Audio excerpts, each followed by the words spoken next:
Another triangulated situation that my ex abusive partner did was he, quote unquote, had this work wife that he would basically text all the time, utilize in flirtatious manner all the time. They were both chefs, and so she was his boss, but she was literally like flirty with my ex, and like he would always talk about her and stuff like that. And I know they worked together, but like it was like kind of a little bit over the top.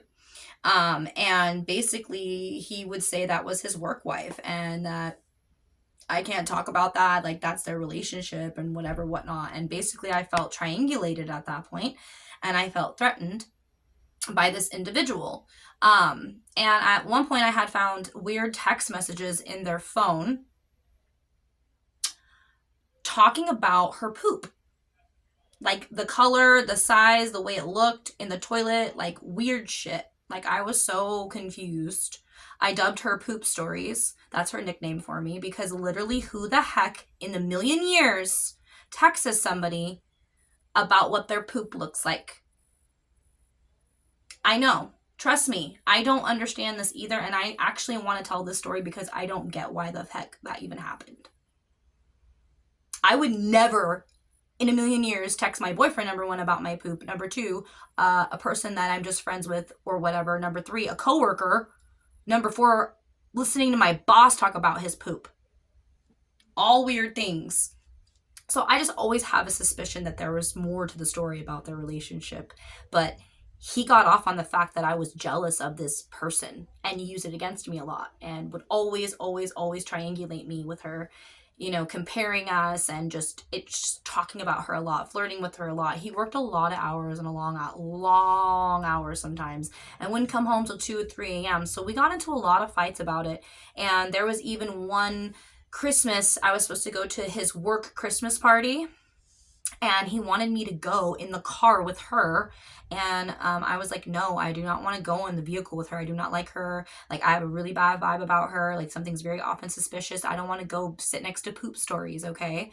Well, we got into this humongous ass fight about it, like fat fight about it. He went to the party anyway, of course, because he's a narcissistic prick, and left me alone at home by myself while he went to the party with the girl that apparently he's just friends with, but is also his work wife.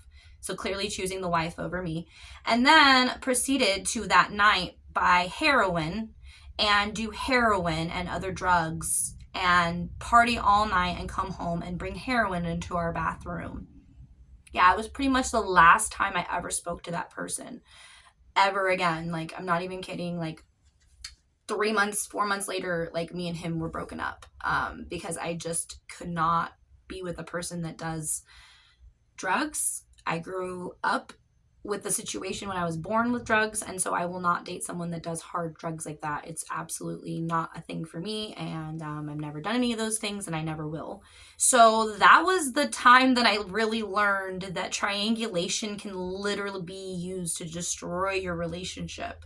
So if someone is triangulating you, just know that they don't really love you and that they're using it against you to control you and to confine you and to keep you low and insecure. They want to steal your worth. They want to steal your shine, ladies and gentlemen. And this goes for men and females. I am not biased on this. Girls do it too. Don't even think that we don't triangulate. Are you kidding me? Guys do it with females and actresses and porn stars and OnlyFans girls and all the other people that you guys triangulate us with. So I know men do it because I've had it my whole life. I've been triangulated many times. This is why I'm really wanting to focus on this topic today, because it's something that's very important that I don't even think we even think about, you know? And you don't just have to be triangulated by partners. You know, so that's another thing we can go into at another time, but I just wanted to touch on the partnership part because that was an experience I had that I was kind of like, this is getting crazy, you know. And at one point I wanted him to quit his job, but like he wouldn't quit his job because we needed the money, and it was a really good job at a country club in Folsom Lake, California. So anyway, it was just a really crazy experience.